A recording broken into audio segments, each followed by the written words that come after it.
नमस्कार दोस्तों, मैं हूं संजय गुरनानी और आप देख रहे हैं वेल्थ प्लस। इस चैनल पर दोस्तों हम वेल्थ से रिलेटेड, आपके पैसे से रिलेटेड अलग अलग प्रकार के वीडियोस लाते हैं। आज का वीडियो आपके लिए बहुत इंपॉर्टेंट है। क्या आपके पास बैंक का लॉकर है? जिस बैंक के लॉकर में आपने अपना कीमती सामान रखा हुआ है, उस लॉकर के बारे में मैं आज आपसे बात करने जा रहा हूं। 1 जनवरी 2023 से बैंकों ने नया रूल लागू किया है और दोस्तों आज हम जानेंगे नया safe deposit locker agreement rules की 5 अहम बातें। पहली, कई बार दोस्तों ऐसा होता है कुछ लोगों के लॉकर्स बंद होते हैं, काफ़ी समय तक बंद होते हैं, वो देश से बाहर रह रहे हैं, लॉकर ऑपरेट नहीं किया और आपने कई बार न्यूज़पेपर में पढ़ा होगा कि लॉकर्स में फ्रॉड हुआ, लॉकर्स में से चीज़ें, आपकी कीमती चीज़ें निकल गई। और जब यह पता चलता है तब दोस्तों उसके बाद की जो कार्यवाही होती है, लीगल फॉर्मेलिटीज़ होती है या जो धोखा हो गया उसमें समय निकल गया।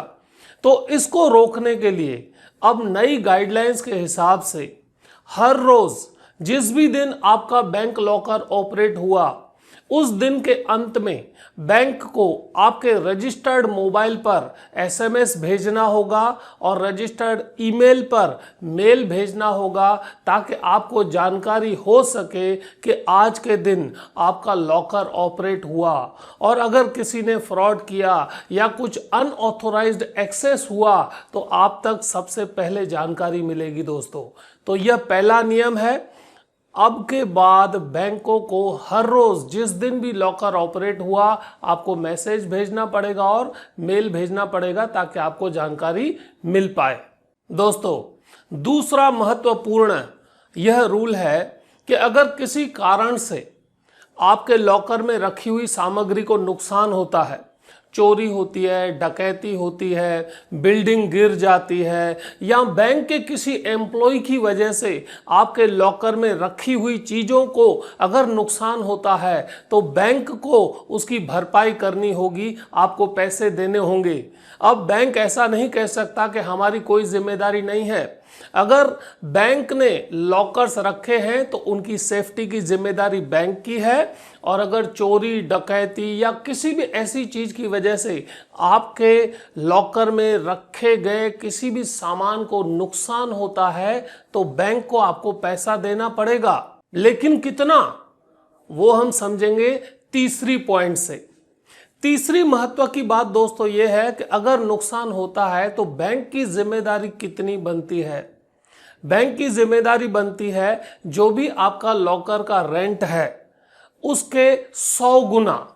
अगर आपने साल में लॉकर का रेंट अगर 2000 रुपए भरा है तो उसका 100 गुना मतलब 2 लाख रुपए तक की जिम्मेदारी बैंक की होगी। चौथी महत्वपूर्ण बात दोस्तों, आपने OMG पिक्चर देखा होगा, ओ माय गॉड, राइट? उसमें था एक्ट ऑफ गॉड।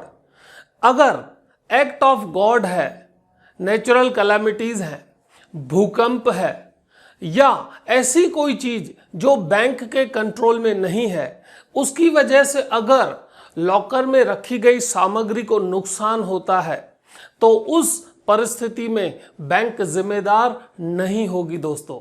और पांचवी महत्व की बात, बैंक जब भी आपको लॉकर अलॉट करती है, राइट, आप अप्लाई करते हो और बैंक आपको लॉकर देती है, उसके सामने बैंक आपसे कई बार डिपॉजिट मांगती है, FD मांगती है या अलग प्रकार की कुछ भी डिमांड करती है। तो यह 5वीं बात आपके लिए बहुत इंपॉर्टेंट है। लॉकर अलॉट करने के समय बैंक आपसे डिपॉजिट मांग सकती है और वह डिपॉजिट होती है बैंक के लॉकर का जो भी ईयरली रेंट है, जो एनुअल रेंट है, उसका 3 गुना, प्लस अगर किसी भी कारण, चाबी खोने के कारण या किसी भी कारण लॉकर को तोड़कर जो खोलना पड़ता है उसका जो खर्च होता है वो भी प्लस कर सकते हैं। समझ लीजिए लॉकर का रेंट 5000 रुपए है तो 3 साल मतलब 15,000 प्लस लॉकर को तोड़कर खोलने का खर्चा अगर 10,000 होता है तो यह सब मिलाकर उतना बैंक आपसे डिपॉजिट मांग सकती है। दोस्तों, तो यह 5 बातें थी जो आपको ध्यान रखना चाहिए अगर आपके पास लॉकर है या नए लॉकर के लिए आप अप्लाई करने वाले हैं। यह वीडियो सिर्फ अपने तक मत रखिएगा, आपके फ्रेंड्स और रिलेटिव्स को अवश्य फॉरवर्ड कीजिएगा ताकि कर भला तो हो भला।